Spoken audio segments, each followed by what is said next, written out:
¿Qué tal, amigos? Muy buenas noches, esto es Minuto 1, soy Darío Villarruel, no Gustavo Silvestre, que hoy no está con nosotros, mañana sí, que a lo mejor mañana les cuenta por es un compromiso particular. Pero aquí estamos, con la realidad, como le decimos todos los días, para acompañarlos hasta las 22, con las cosas que han pasado, las que están pasando y las que van a pasar.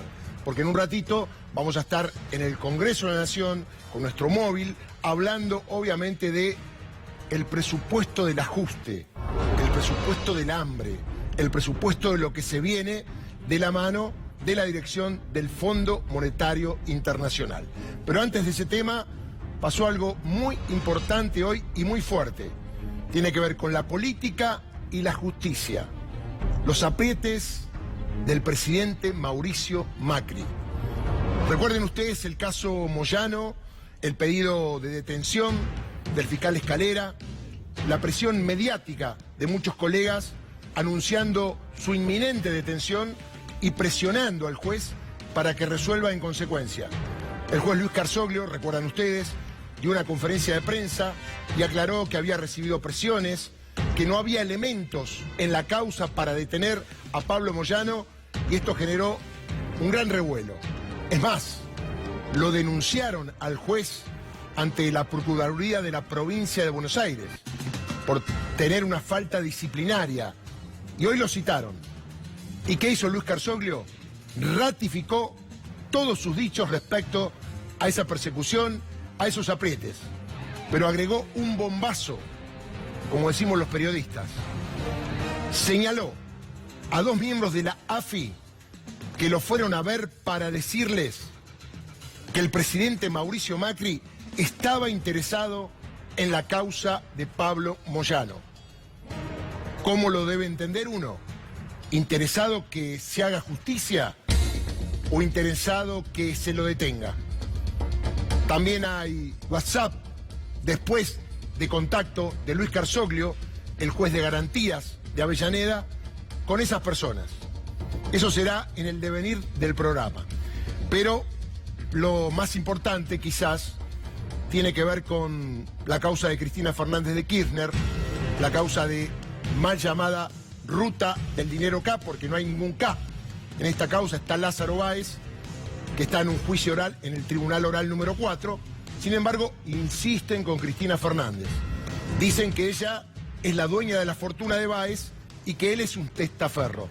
Bueno, Margarita Stolbizer, la principal acusadora de Cristina Fernández de Kirchner, ¿sabe lo que dijo? Que el juez Sebastián Casanelo tiene razón, que no hay en esa causa elementos para dictarle un procesamiento a Cristina Fernández. Hay aires frescos en la justicia y en la clase política. Se están dando cuenta de que la persecución tiene que tener un límite. Ya Cristina Fernández tiene 6 procesamientos. ¿Para qué uno más que no está claro que ella tenga que ver con Lázaro Báez y su familia y el lavado de dinero?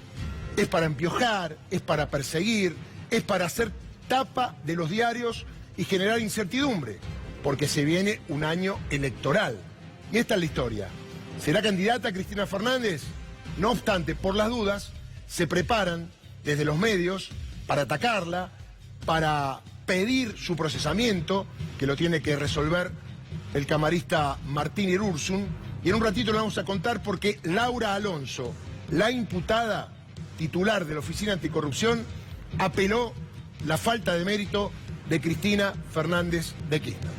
Pero sin duda, lo más importante del día de hoy es lo que está pasando en el Congreso de la Nación, porque está el presupuesto a punto de aprobarse. Se habla de 42 a 30, de 41 a 31. Es un presupuesto en silencio porque hablan los que lo critican. Los que están a favor dicen las cosas que les dice el Fondo Monetario Internacional que tienen que decir. En un ratito con Fernando Alonso vamos a estar analizando los puntos principales, pero ahora nos vamos a la Casa de la Resonancia de la Democracia, el Congreso de la Nación, el amigo Nicolás Munajó. ¿Cómo estás, Nicolás? ¿Qué tal, Darío? Muy buenas noches. Aquí en la puerta del Congreso o hacia el Metros, donde se está votando y tratando el presupuesto del año 2019, para ser más exactos, en Rivadavia y Rodríguez Peña, donde hoy a la tarde, minutos antes de las 6, hubo algún par de corridas, nada que ver a lo que fue la larga jornada de movilización en paz de distintos organismos sociales, políticos y también gremiales que llegaron hasta la Plaza del Congreso, obviamente, para manifestarse en contra de este presupuesto 2019 que envió el Ejecutivo y que seguramente después de la medianoche será convertido en ley. Pero como decía Darío, minutos antes de las 6 de la tarde siempre está el grupo de 5 o 6 encapuchados que quiere romper con esa paz, con esa tranquilidad que la gente viene a traer aquí a esta Plaza del Congreso para manifestarse como tiene todo el derecho a hacerlo. En ese momento, ese grupo de encapuchados rompió un par de piedras y demás. Como no tuvo el apoyo de la gente, mismo algunos se fueron yendo, pero fue ahí cuando la policía, primeramente de civil, con unos chalecos celestes de la policía de la ciudad, con la infantería, ingresó a lo que es el centro de la Plaza del Congreso para detener solamente a un joven, un gran operativo, un joven de entre 18 y 20 años. Allí había algunos grupos que todavía se estaban manifestando, ya eran los menos a esa hora porque la mayoría se había retirado. Bueno, ingresó así, detuvo a este joven, se lo llevó y hay un poco como que se vivió la tensión en esta esquina de Rivadavia y Rodríguez Peña. Lo detuvieron, lo llevaron, la policía formó un cordón policial aquí en la esquina donde ya no hay nadie, y en ese momento luego también detuvieron a un joven con la camiseta de Real Madrid, también lo detuvieron y volvió un poco la tensión. En total fueron 4 los detenidos, Darío, estos 2 que te describía, y después 2 personas que, también fueron detenidas por la policía, pero en otro contexto, pelea entre ellos y demás, pero fueron 4 los detenidos en total. Pero insisto, una jornada de protesta totalmente en paz, desde el mediodía hasta las 6 de la tarde, hasta este episodio raro entonces, donde la policía ingresó a la plaza para detener a estos 2 jóvenes que serán llevados a la Comuna 8 de la Ciudad de Buenos Aires. Muchas gracias, Nicolás, impecable el informe, quédate ahí, en cualquier momento volvemos. Minuto 1, C5N está allí, en el lugar de la noticia de este momento, en este caso en las afueras del Congreso de la Nación, pero está dentro el tema. ¿Qué dicen los senadores? ¿Qué dicen del ajuste? ¿Qué dicen del Fondo Monetario? ¿Qué dicen de los números del presupuesto del año anterior, que fue un fracaso? No pegaron una. Y en este presupuesto la van a pegar. Hablan de un dólar de 40, 42. En un ratito Fernando me va a contar más concretamente, pero el debate ya está. Hay público, o hubo público, poca gente. Uno pensaba que la CGT iba a convocar, los principales partidos, pero el tema fue en diputados. Una vez que pasó diputados, senadores, donde están los representantes de las provincias, es donde la cosa está más discutida, sin embargo. ¿Por qué? Porque hubo gobernadores que no están muy de acuerdo con este presupuesto, porque van a tener que dar la cara en un año electoral a su gente en sus provincias, y también los senadores que están votando. Usted sabe que hubo una ruptura, allí Pichetto quedó medio diezmado con un par de compañeros de bloque. Aunque no se rompió el bloque, obviamente están totalmente en desacuerdo con Miguel Ángel Pichetto, que uno no sabe si está en la oposición o acompaña con una oposición que es lineal al PRO. Pero vamos a ver un informe acerca de todo lo que pasó y de todo lo que está pasando en este presupuesto del hambre, del ajuste, emanado del Fondo Monetario Internacional. Creo que es una muy buena señal al final de la jornada que el país pueda contar con presupuesto. El presupuesto que votamos el año pasado no se cumplió. Ustedes se recuerdan que al día siguiente ya se cambiaron las metas. 43, 44. Ancianos y misioneros apoyando. Sí, Eduardo. No, eso no lo tengo definido, es un número estimativo. Con un planteo muy claro, rechazar este presupuesto que está diseñado en función de pagarle a los especuladores, ¿no? Esperamos que el presupuesto hoy sea aprobado. Este presupuesto reduce la inversión en educación.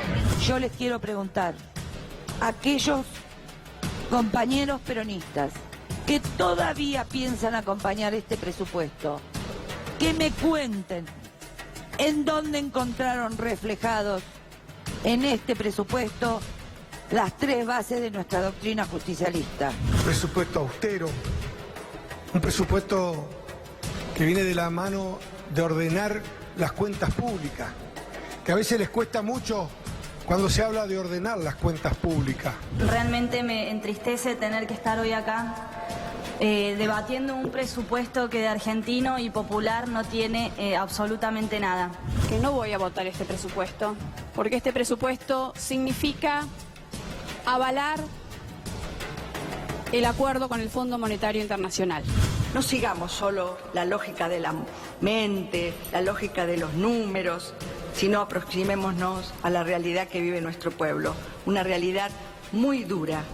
La verdad es que este gobierno está garantizando a través de este modelo económico, político y social que ha implementado a partir del 10 de diciembre de 2015 un modelo con integración vertical de empresas. Es decir, los grandes beneficiados no son los pequeños y medianos productores. Lo cierto es que los grandes beneficiados son los grandes pools de siembra, las grandes agroexportadoras. El sueño sería una actitud digna y ética del conjunto de los senadores, rechazando esta verdadera vergüenza que es el presupuesto presentado por el gobierno nacional. Vamos a esperar, pero bueno, venimos trabajando con los gobernadores, con los diputados y con los senadores para construir este consenso y creo, como decís, que hay una mayoría de senadores que va a acompañar este ordenamiento de las cuentas públicas tan importante para consolidar un camino de crecimiento distinto. Decía Esteban Bullrich, senador por la provincia de Buenos Aires, que hay un contexto o que de alguna manera estaban de acuerdo.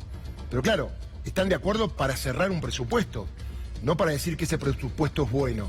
Ustedes recuerdan que le hemos mostrado acá con Gustavo un montón de encuestas que más allá que hayan votado a este gobierno, la mayoría de la gente no estaba de acuerdo con recurrir al Fondo Monetario Internacional. Porque la gente tiene memoria del 2001, sabe del hambre, de la desocupación, de la muerte, de la falta de educación, de la falta de salud. Y a vos, compañero laburante, sabés que vas a sufrir. A usted, compañero jubilado, sabemos que va a sufrir. A los dueños de las pymes, sabemos que van a sufrir. Sin embargo, en la madrugada triste se va a aprobar este presupuesto que nos ata de pies y manos por todo el año 2019. Fernando Alonso sabe mucho de este tema. ¿Cómo estás, Fer? Buenas noches, ¿cómo andás? ¿Qué tal, Darío? Buenas noches. Sí, es el presupuesto que se pactó con el Fondo Monetario Internacional y que probablemente como mayor característica tiene es que ya está viejo. Se previó por ejemplo, una caída de 0.5% para el próximo año de la actividad económica, una recesión de medio punto y poco tiempo después ya se habló en el segundo acuerdo que se firmó con el fondo de una caída de 1.6%. Así que todos los números que están incluidos en este presupuesto básicamente no se van a cumplir o no son los verdaderos, no son los que van a surgir de lo que será la actividad económica el próximo año. Hay algunos puntos muy interesantes como a ver, lo tenemos ahí en pantalla, el crecimiento, decíamos, esto es lo que está en el presupuesto, caída de 0.5%. Negativo. Exactamente, una recesión de medio punto, va a ser mucho más, va a ser más de 1,5% y algunos hablan que puede llegar a estar cerca del 2%. Ahora, Fer, hablar de ese número y que sea más negativo es malo, obviamente, para la Argentina, mucho más malo que ese número. Sí, por supuesto, cada vez que estamos hablando de una recesión, cuanto más profunda es la recesión, más se achica la economía, significa que tenemos una economía más chica. Es probable que cuando termine el mandato del presidente Mauricio Macri, por lo menos este mandato, la economía argentina esté entre 5 y 6 puntos más chica de lo que la recibió. La Argentina va a perder entre 5 y 6 puntos de actividad económica durante los 4 años de mandato del presidente Mauricio Macri. Pero teníamos otras placas. Sí, adelante. Por ejemplo, la inflación prevista está en 34.8. Ese es el promedio del año 2019 frente al promedio de 2018. De punta a punta hablan de una inflación de 23% que les va a costar alcanzar, pero es la meta que tienen.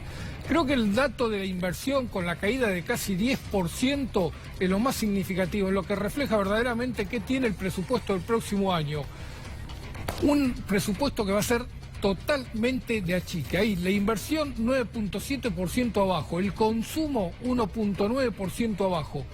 Y acá está probablemente la mayor mentira que tiene el presupuesto. Un aumento de las exportaciones de 21 puntos y un crecimiento de las importaciones de apenas 2.8%. Si el gobierno lograra cumplir esas dos metas, es probable que el saldo comercial y la balanza de pago de la Argentina cierre con un déficit como quiere el gobierno de 3 puntos. Pero es muy difícil de alcanzar. Los números de este fin de 2018 están demostrando que las exportaciones argentinas no son tan flexibles a la devaluación como lo planteaba el gobierno. Así que va a ser muy duro de cumplir el presupuesto 2018, un presupuesto que la característica central es que traslada todo el ajuste a las provincias y municipios. Lo que vemos en el ajuste del presupuesto nacional es solo la mitad.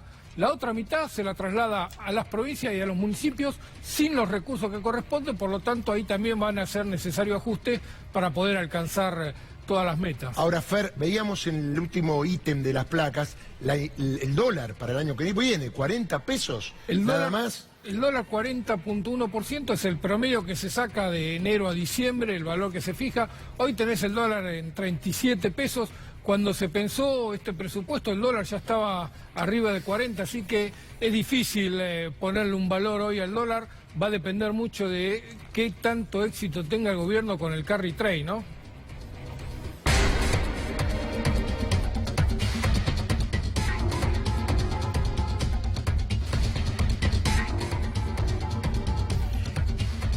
El ministro TN del gobierno se sacó la careta.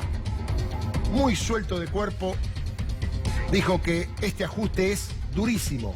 Lo mismo que le contamos acá todos los días hace bastante tiempo. Pero por ahí lo ninguneaban, lo negaban. Concretamente lo ratificó y además tuvo declaraciones temerarias, diría yo, teniendo en cuenta el cargo que ocupa y en el momento en que estamos en la Argentina en la relación con el Fondo Monetario Internacional y también porque se especula con que vengan inversiones. Cuando un ministro dice lo que dijo Nicolás Dujovne, obviamente yo creo que en el exterior deben temblar a la hora de traer dinero a la Argentina. Concretamente, Dujovne dijo lo que tiene que ver con que este ajuste en cualquier otro lugar del mundo hubiera generado la caída del gobierno. Eso dijo, lo vemos. Tengan en cuenta que la Argentina entre este año y el año próximo está haciendo un ajuste fiscal de casi 3 puntos del producto. Nuestro déficit en la cuenta corriente del balance de pagos va a caer de unos 5 puntos del PBI a 1,5 puntos probablemente. O sea, un ajuste externo de casi 3,5 puntos del PBI. El tipo de cambio real ha mostrado un ajuste entre el peor momento de apreciación del peso y los últimos meses de casi 40 puntos porcentuales. Esto nunca se había hecho en la Argentina sin que caiga el gobierno. Nunca se había hecho un ajuste de esta magnitud y lo hemos hecho con las mismas reglas de juego. Digamos, entramos a nuestro periodo de volatilidad financiera en abril-mayo con determinadas reglas de juego, estamos saliendo con las mismas reglas de juego, a pesar de que hemos recurrido a un impuesto transitorio, pero no hemos recurrido ni a controles de capitales, cepos, confiscaciones, represión financiera. Uno podría decir que estamos saliendo jugando las mismas reglas de juego con las que entramos. Eso es muy importante para la Argentina, muy importante, nos fortalece. Nos fortalece. A ver, en síntesis, lo que dice Dujovne es, este programa económico es como Frankenstein, la momia negra, la momia blanca y Drácula.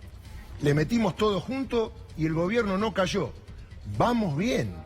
Ojalá que no se ceben porque van a ir por la reforma laboral, por la reforma previsional, y ojo, ministro, porque a confesión de parte, relevo de prueba. Me acuerdo cuando hace un tiempo Raúl Zaffaroni dijo que de seguir así el gobierno se le iba a hacer complicado terminar su mandato. Bueno, Raúl Zaffaroni tenía razón, al menos usted le está dando la razón. Se ve que usted piensa que el pueblo argentino es manso, es tranquilo, pero aflojen, porque todo tiene un límite. Recordemos que las marchas populares el otro día se frenaron con vallas y con un grupo de encapuchados, que todavía no sabemos quiénes fueron, que no permitieron que muchas personas fueran a manifestarse, y hoy ya tenían perfil más bajo la marcha, pero la gente está en la calle. Usted habla de la macroeconomía, y en la micro, le cuento, hay cada vez más comedores, hay cada vez más merenderos, hay más gente en situación de calle, hay más pymes que se cierran, hay trabajadores que pierden su laburo y hay jubilados que ya no tienen para pagar sus remedios. Fernando, más o menos así. Esto sorprende, ¿no? Una declaración realmente más de periodista que de funcionario que está al frente de una cartera tan importante, ¿no? Sí, da la sensación de que el ministro lo que planteó, porque hay que tener en cuenta el auditorio, estaba en una celebración de la Comisión Nacional de Valores, lo que está planteando el ministro es que hay certeza para los inversores de que Argentina no va a cambiar fácil del rumbo sociopolítico, económico que está llevando adelante la administración de Cambiemos. Parece que eso es lo central que transmite el ministro. Quiere enviar la señal de que iniciaron un cambio que van a poder sostenerlo incluso en las elecciones próximas. Hay mucho entusiasmo en Cambiemos de ganar la próxima elección. Pero me quedo con un datito muy interesante. Dice que pudieron hacer salir de la crisis sin tomar medidas como el cepo, sin cambiar reglas de juego, sin introducir nuevas reglamentaciones. Y es muy interesante porque el gran problema que tiene el gobierno hoy es que todavía no sabe qué hacer con las LEVAC que construyó Sturzenegger, ese 1.2 billones de pesos que llegó a generar Sturzenegger en LEVAC y que estallaron en abril. Estamos todavía en época de inestabilidad cambiaria, pero básicamente lo que sucede es que esos pesos todavía están en el mercado, dejaron de estar en LEVAC, están una gran parte en LELIC, otra parte están en un montón de bonos que están emitiendo el gobierno. Y eso es la nueva bola de goma, la nueva bola de nieve que en algún momento va a complicar al gobierno y seguramente va a ser iniciado el año electoral. Así que yo no me confiaría tanto como está confiado el ministro. Ahora, Pedro, te preguntaría a nivel internacional, ya hubo países que han tenido estas recetas del Fondo Monetario, siempre lo has contado aquí, no le ha ido nada bien y hoy tampoco le va bien. ¿Cómo pueden caer estas declaraciones a nivel internacional? Alguien que dice, estamos ajustando tanto que estamos contentos porque el gobierno no cayó. Una cosa realmente ridícula, ¿no? Pero bueno, lo dijo Duhovne, no yo. ¿Cómo te va? Buenas noches. Bueno, yo no sé si es ridículo, en sintonía con lo que planteaba Fernando, lo que están diciendo es nosotros vamos por el buen camino y no hay resistencia.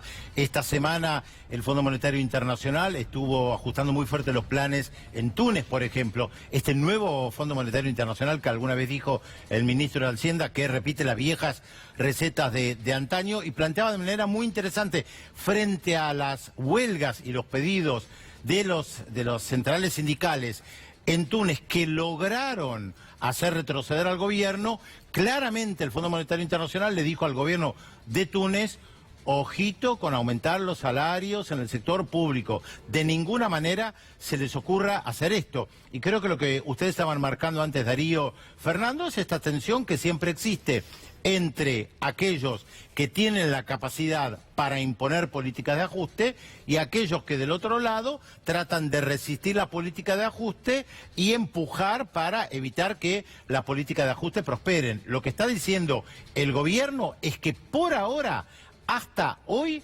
pudieron aplicar todas o casi todas las políticas de ajuste y fíjense, ni siquiera nos afectó, acá estamos.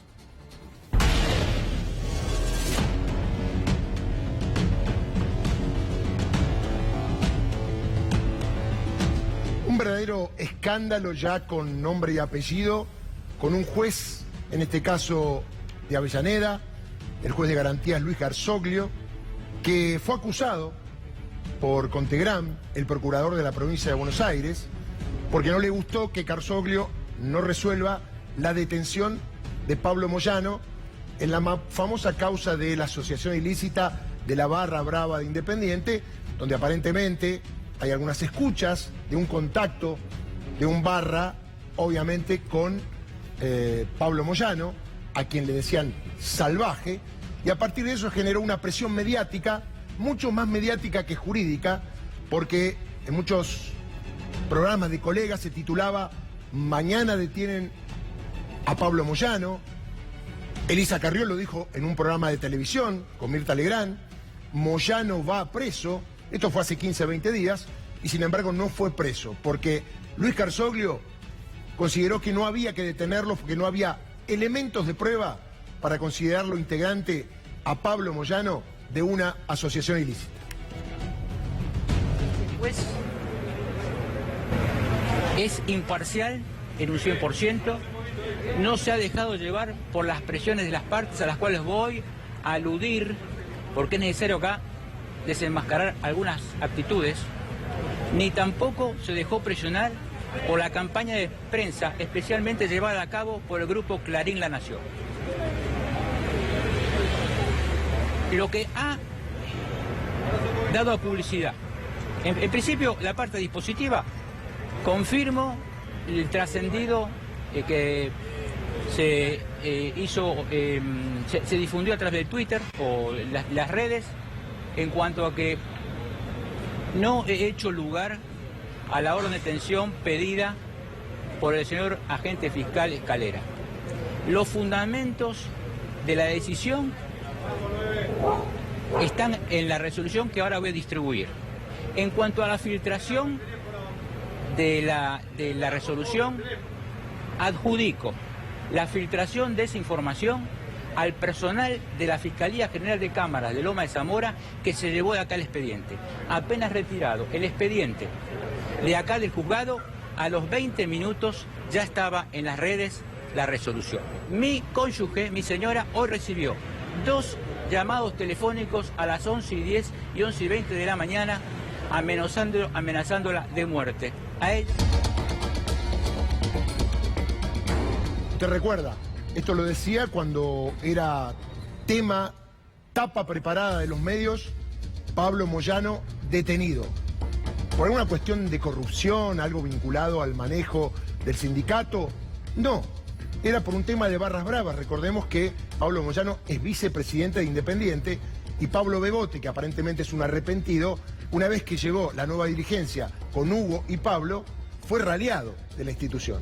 Sin embargo, Escalera persigue por la detención, pero el juez Garzoglio, como vimos, por el ascensor le bajó la libertad. Uno iba por escalera y otro por ascensor, pero por términos jurídicos. No había elementos para que de alguna manera quede detenido Pablo Moyano en esta circunstancia. Recordemos que después declaró, estuvo varias horas y se volvió a su casa porque no había ningún elemento. Pero atención, porque hoy el juez Garzoglio fue a declarar, después de la denuncia que le hicieron en la Procuración de la Provincia de Buenos Aires, ante la Comisión de Disciplina.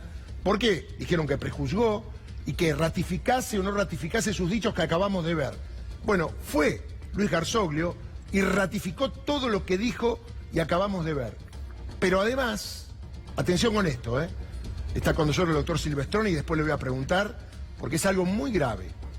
Dijo concretamente Luis Garzoglio que lo fueron a ver 2 miembros de la AFI, por orden del presidente o de parte del presidente Mauricio Macri, y que le interesaba mucho la causa de Pablo Moyano. Según lo que dice el juez, habría entendido que le interesaba mucho la detención de Pablo Moyano. Algo muy gracioso, si no fuera tan grave, porque ahí está, el juez Luis Garzoglio, que rechazó encarcelar a Pablo Moyano, reveló presiones de la Agencia Federal de Inteligencia y del propio Mauricio Macri. El magistrado dijo que se reunió en su despacho con 2 funcionarios de la AFI. Estos le transmitieron el interés del presidente de la Nación, Mauricio Macri, en el trámite de la investigación en torno a la familia Moyano. No solamente Pablo, sino también Hugo. Son los Moyano. Esto va en directa coincidencia con lo que dijo Elisa Carrió y otros integrantes del gobierno respecto a la persecución de Pablo Moyano, en este caso, y de Hugo, por su aparición pública pidiendo un 43% de aumento para los camioneros, acercándose a la expresidenta Cristina Fernández de Kirchner para participar en un posible frente en las próximas elecciones. Pero esto es contundente, es muy duro. El juez Garzoglio afirmó que estos dos funcionarios de la AFI, Arribas, Gustavo, lo tiene, que acaba de ser denunciado, se volvieron a comunicar con él en 2 oportunidades vía WhatsApp. Es decir, como no hubo una respuesta, seguramente como corresponde, un juez que tiene lo que hay que tener le dijo, bueno, bárbaro, muy lindo, están interesados, yo voy a resolver. Como no hubo respuesta, se comunicaron vía WhatsApp para decirle, ¿y qué onda con esto? Bueno, no hubo respuesta si pasó todo lo que pasó, que usted vio recién, de aquel día que presentó el no hacer lugar a la detención de Pablo Moyano, y después, obviamente, el tema de que no hay mérito para que Pablo Moyano sea considerado integrante de una asociación ilícita. Pasaron varios días, veo que se acallaron de alguna manera los ruidos mediáticos para meter a Pablo Moyano preso, herir directa o indirectamente a Hugo Moyano. Acá tuvimos en nuestros estudios a toda la familia Moyano, a Daniel y hermanos, que claramente especificó por qué no había elementos para detenerlo. Quiero aclarar algo. Quien va a determinar si Pablo Moyano cometió o no un delito es finalmente la justicia. Lo que no se puede hacer, y lo han dicho 2 ministros de la Corte, abusar de la prisión preventiva, porque lo que pedía Escalera era la prisión preventiva. Y los 2 jueces de la Corte nuevos, propuestos por Mauricio Macri, dándole una salud institucional a la democracia, han dicho que están viendo que hay un abuso de la prisión preventiva y además, de alguna manera, hay una medición con distinta vara respecto de la situación de unos y de otros. Esto también llegó, teléfono para la provincia de Buenos Aires. Muy bien, pero vamos con el tema del día, el presupuesto. Todo lo que hablamos, todo lo que pensamos, en este momento se está resolviendo y debatiendo en el Senado. ¿Podrían los senadores decir que no al presupuesto? Según mis cálculos, por lo que estuvimos averiguando, el famoso poroteo, palabra horrible, pero es lo que se dice generalmente en el Congreso, estarían 41, 42, a 30, 31, bastante a lo pirro la victoria sería, ¿no? Por 10 votos. Le puedo preguntar a Fer si hubo alguna vez presupuesto tan peleado, ¿no? En los últimos años. Fer, 10 votitos de diferencia es como no tanto, ¿no? Teniendo en cuenta la importancia que tiene este presupuesto para el año que viene. Te diría todo lo contrario, Darío. Es una mayoría bastante amplia la que consigue el gobierno para ratificar el presupuesto. Recordad que hubo años que Cristina no tuvo presupuesto porque el Congreso no se lo votó. Lo mismo le había pasado a Alfonsín durante su mandato, lo mismo le pasó a De la Rúa, así que hubo casos de presidencias que tuvieron que gobernar prorrogando el presupuesto del año anterior, algo que está perfectamente contemplado en la legislación. Pero una mayoría de 10 senadores hoy, si se llega a alcanzar, va a ser una victoria para el gobierno, va a poder demostrar que no solo consiguió el presupuesto aprobado, sino que además lo hace con cierta holgura, con cierta facilidad, con poca resistencia de las provincias al momento de levantar la mano. Muy bien, pero para sacarnos las dudas, está Cristian Minich allí, en el ámbito donde se debate este presupuesto que, repito, nos va a caer muy mal a todos y todos vamos a pagar los platos rotos. Cristian, ¿cómo te va? Buenas noches. Darío, buenas noches. Estamos junto a María de los Ángeles Agnún. Senadora, buenas noches. ¿No va a acompañar este presupuesto? ¿Cuáles son los motivos? Bueno, lo he expuesto en el recinto, la verdad que este es un presupuesto que expresa en primer lugar el acuerdo con el Fondo Monetario Internacional que tiñe de ajuste a todo el presupuesto de la Nación porque claramente hay un tremendo ajuste en materia de salud pública, de educación pública, de ciencia y tecnología, pero además porque consolida y sintetiza un modelo desindustrializador. Las pequeñas y las medianas industrias, las economías regionales, los pequeños y medianos productores, claramente son los afectados por este modelo, un modelo que ha dolarizado las tarifas, que ha dolarizado los combustibles y que además está desfinanciando fuertemente a las provincias. Hay un dato no menor. Hoy estamos sesionando aquí en el Senado de la Nación en una sesión especial, no en una sesión ordinaria. Nosotros esperábamos una sesión ordinaria de manera tal de poder discutir nuevamente el Fondo Federal Solidario, el Fondo Sojero, porque entendíamos que en el marco de una sesión ordinaria podíamos reimplantarlo y llevar un poco de oxígeno a nuestras provincias, a nuestras comunas y a nuestros municipios. Se obturó esa posibilidad y estamos discutiendo solamente el presupuesto que, como decía antes, termina afectando fuertemente la sustentabilidad económica y financiera de nuestras provincias, porque a esto hay que sumarle también la afectación que genera el hecho de que se quiten definitivamente los subsidios a las tarifas del transporte, con lo cual va a aumentar el boleto del transporte público y también se quitan los subsidios a las tarifas sociales. En mi provincia, la provincia de Santa Fe, son alrededor de 30.000 los usuarios que reciben los beneficios de las tarifas sociales. Senadora, ¿cómo le va? Darío Villarroel del otro lado. Darío lo escucha. ¿Qué tal? Hola Darío, ¿Cómo le va? estás? Buenas noches. Esto seguirá hasta la madrugada, por lo que veo, ¿no? De acuerdo al ritmo que va llevando. Sí, hemos aprobado una lista de oradores, hay 20 minutos por cada uno en sus intervenciones y luego vienen los cierres. Así que si no hay ninguna modificación, si no se retiran algunos de los oradores que se han anotado y que han sido aprobados al inicio de la sesión, seguramente estaremos votando a la madrugada.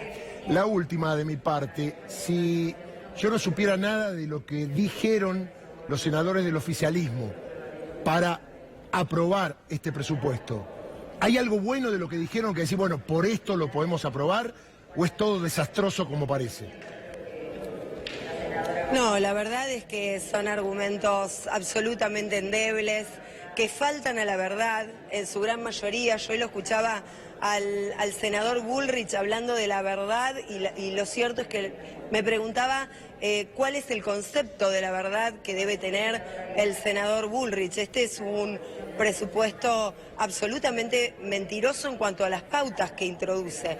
Tenemos que aclarar que es un presupuesto que se elevó a la Cámara de Diputados de la Nación con pautas desde el punto de vista de la inflación, desde el punto de vista del tipo de cambio, que son absolutamente ajenas a lo que ocurrió después cuando se terminó pactando nuevamente con el Fondo Monetario Internacional. Es exactamente lo mismo que ocurrió el año pasado. Ustedes recordarán que cuando nosotros aprobamos el presupuesto del año 2018, al que nosotros también obviamente nos opusimos, el día posterior a la sanción de la ley de presupuestos se modificaron las pautas inflacionarias, con lo cual claramente no podemos pensar o decir que este sea un presupuesto que se ajuste a la verdad, de ninguna manera. Está claro que Cambiemos, creo, tiene 25 senadores, sin embargo va a lograr la aprobación del presupuesto y se supone que senadores peronistas van a levantar su mano para unirse al PRO con este presupuesto. Desde el punto de vista de lo que es el peronismo, de la unidad que se viene o se está por venir, ¿esto le hace bien? ¿Usted cree que es un tema menor o hay que tenerlo en cuenta a la hora de sentarse a hablar de un frente para enfrentar a este gobierno? Bueno, Darío, lo cierto es que ese gran frente se está construyendo y creo que la modificación en la correlación de fuerzas que se produce hoy en el Senado de la Nación es una expresión de ello.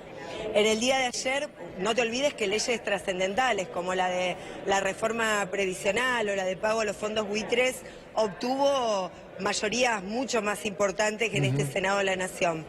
Nosotros en el día de ayer, en el despacho del senador Pino Solanas, tuvimos una reunión muy importante donde hubieron asistentes, miembros de distintos bloques opositores del Senado de la Nación.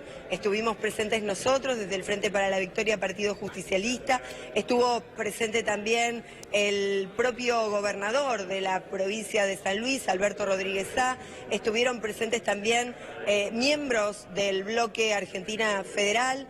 Me parece que esto demuestra que hay una voluntad política de construir una mayoría en torno a un ideario que entiendo que es el que abraza a la mayoría del pueblo argentino, más allá de las pertenencias político-partidarias, y que tienen que ver con la necesidad de una gran concertación política, de un gran pacto social que vuelva a expandir la economía, que vuelva a apostar a la industria nacional, a la generación de puestos de trabajo, a una política donde el desarrollo y la inclusión social vuelvan a ser la centralidad. Y en el día de hoy ocurrió exactamente lo mismo, aquí nomás, a pasos de este salón, en el Salón Ilia del Senado de la Nación, donde recibimos a la Central de Trabajadores, a la Corriente Federal de Trabajadores, donde estuvieron presentes una gran cantidad de dirigentes prestigiosos del movimiento obrero organizado, donde también senadores y senadoras opositores estuvimos acompañando. Me parece que se está consolidando este gran frente, que no debe tener absolutamente ninguna exclusión porque nadie sobra,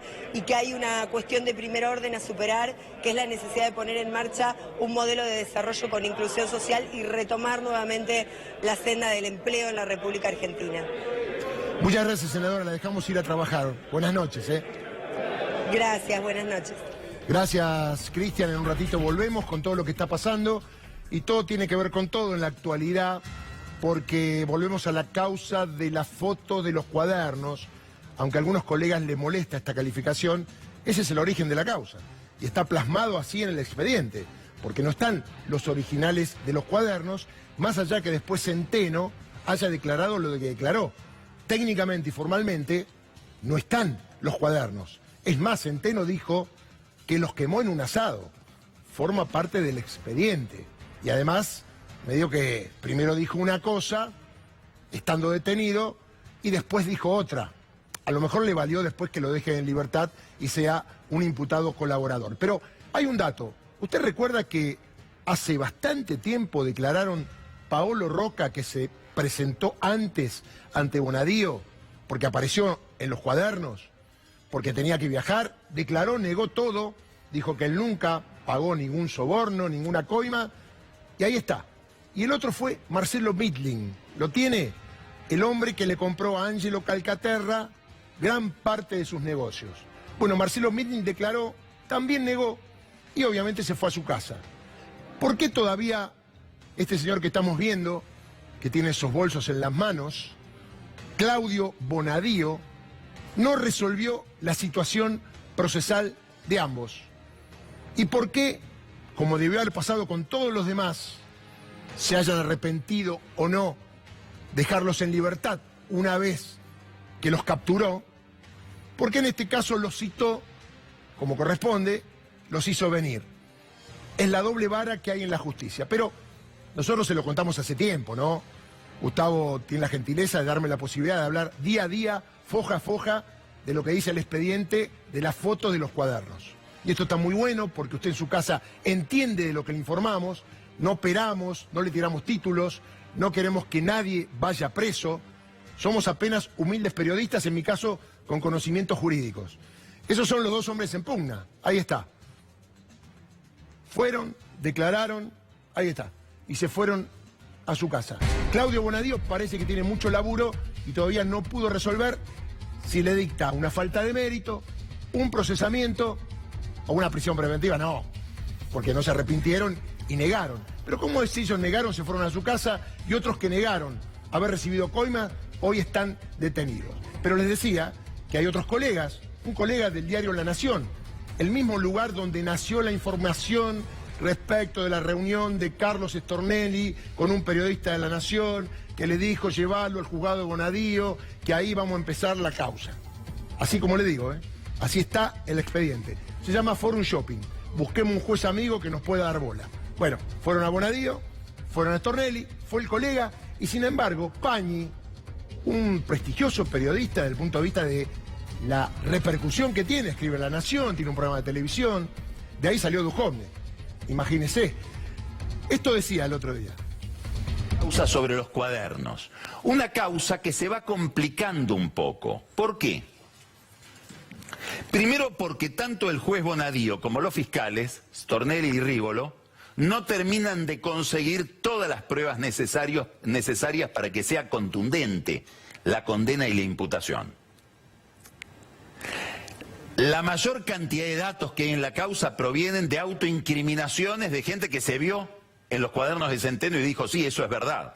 ¿Hay algo más que esa declaración? En muchos casos, en la misma Cámara Federal que están estudiando este tema, dicen, bueno, a lo mejor si esa gente dice, la verdad que yo me voy a desdecir, no estuve en aquello que dije haber estado, bueno, hay muy pocas pruebas adicionales a esa declaración para imputarlos.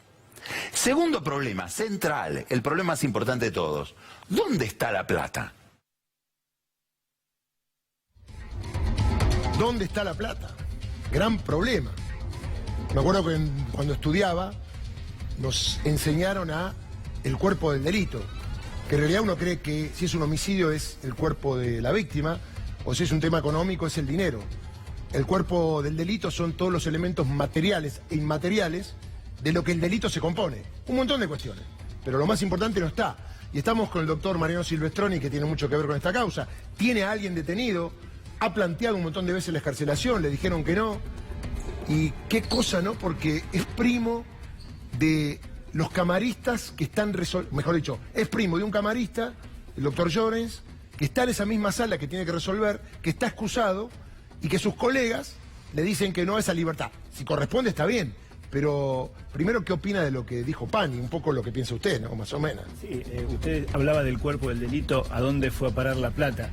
No solamente no se sabe de dónde fue a parar la plata, sino de dónde salió la plata. Claro. Porque acá se supone que hubo pagos de coimas, pero ni el juez ni el fiscal pueden decir efectivamente de dónde salió la plata y aparte no se tomaron la molestia de investigarlo.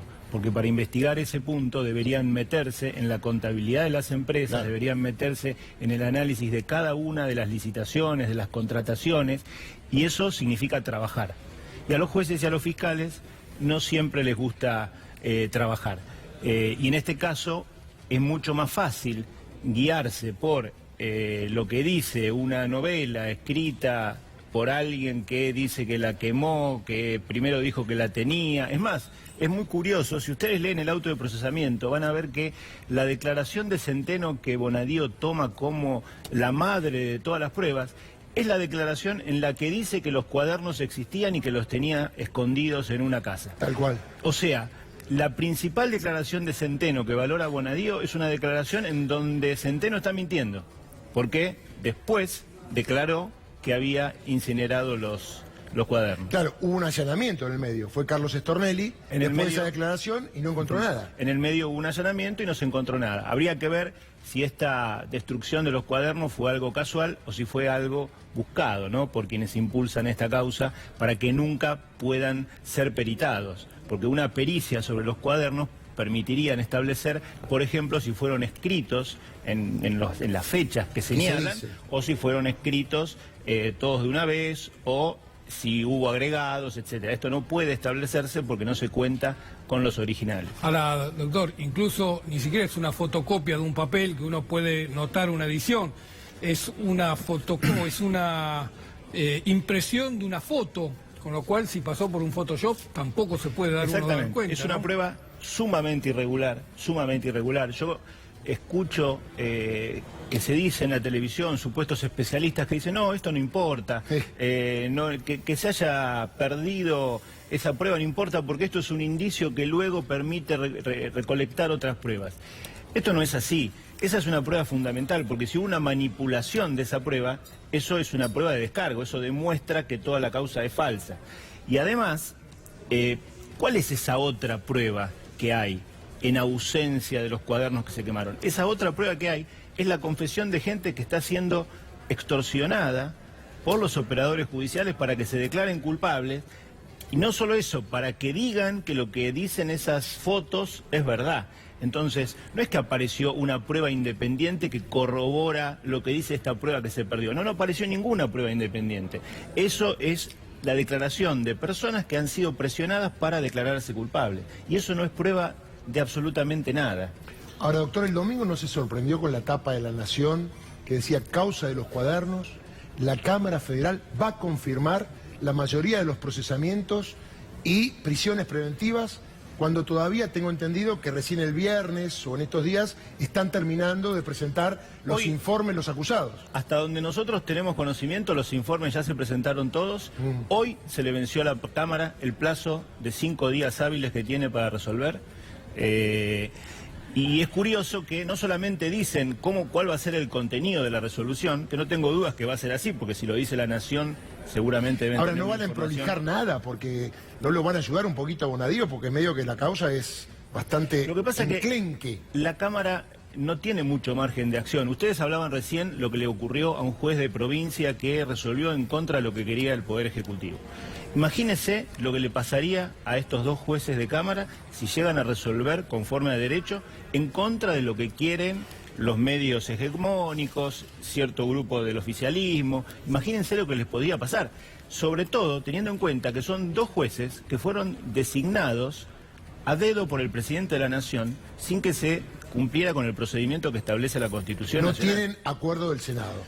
No solamente no tienen acuerdo del Senado, no son jueces que hayan concursado para este cargo, claro. Son jueces que concursaron para otro cargo, que los designaron en otro cargo y que el presidente a dedo los puso en uno de los principales tribunales del país, que justamente, casualmente, es el tribunal que está juzgando a los opositores políticos del presidente, que los designó a dedo, sin seguir el procedimiento que corresponde y que manda la Constitución. Entonces, esos jueces no tienen ninguna libertad para resolver conforme a derecho. Entonces, es de esperar que lo que dice esa nota de La Nación termine ocurriendo y que terminen convalidando lo que hizo Bonadío. Probablemente esos ajustes de los que usted hable sean para, no sé, para beneficiar aún más, por ejemplo, al primo del presidente. Tal vez pase por ahí. El fin de semana hubo 2 jueces de la Corte Suprema que salieron con declaraciones hablando de la distinta vara en las prisiones preventivas. ¿Esta causa cuándo les va a llegar? Sí.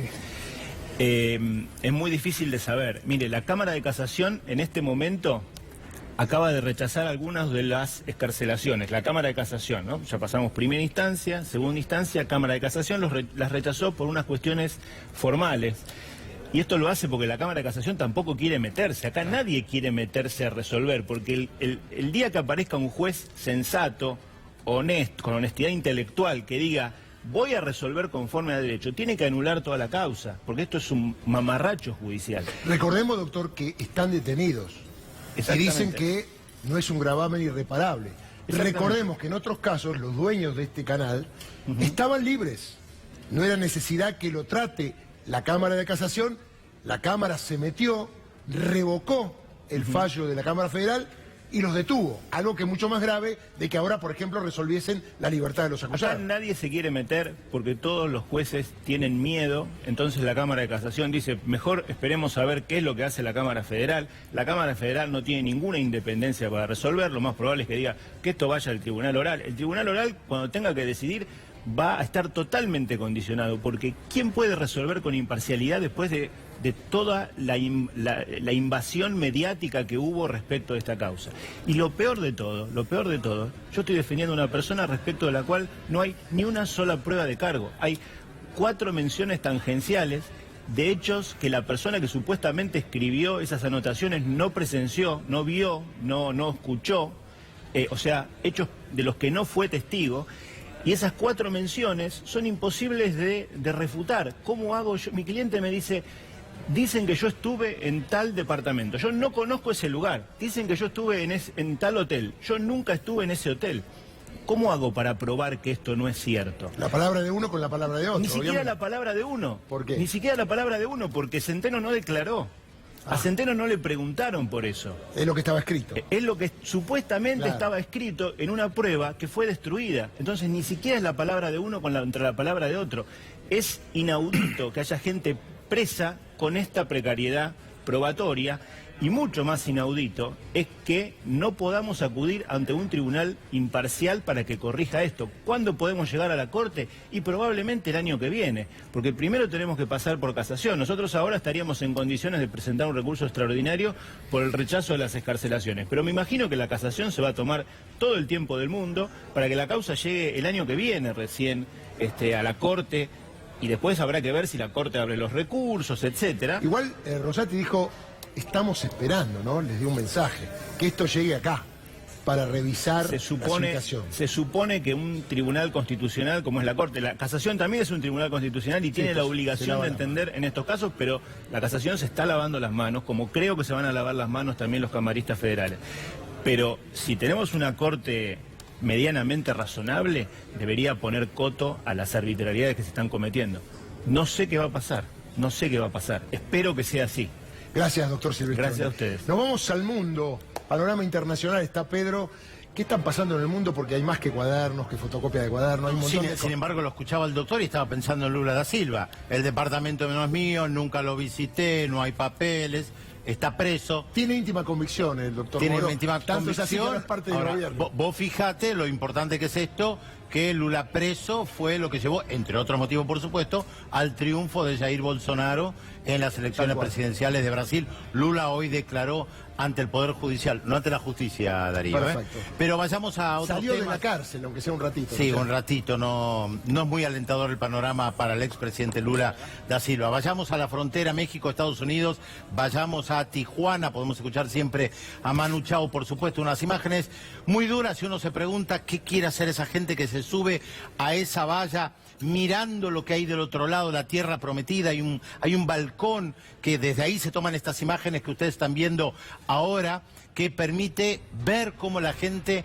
está ahí sobre la valla, quiere entrar a territorio de los Estados Unidos, la tierra prometida. Según UNICEF, más de 2.300 niños entraron a México tratando de llegar a los Estados Unidos. En Estados Unidos dicen que obviamente no los van a dejar entrar y los que entren van a ser arrestados y deportados como corresponde. Ahora, fíjate qué paradoja, Darío, están entrando acá las imágenes que vemos en la frontera Tijuana a California, mientras gran parte de California se está incendiando. Están los peores incendios registrados en la historia de California, más de 50 muertos, regiones devastadas, pueblos completos incendiados. Esto es literal, el pueblo donde hubo un asesinato, una masacre hace más de 2 semanas. Esto es increíble, ¿no? La contracara, la gente que llega a Tijuana quiere saltar esa valla para entrar a la tierra prometida, y la tierra prometida en este caso se está quemando. Por supuesto que no se está quemando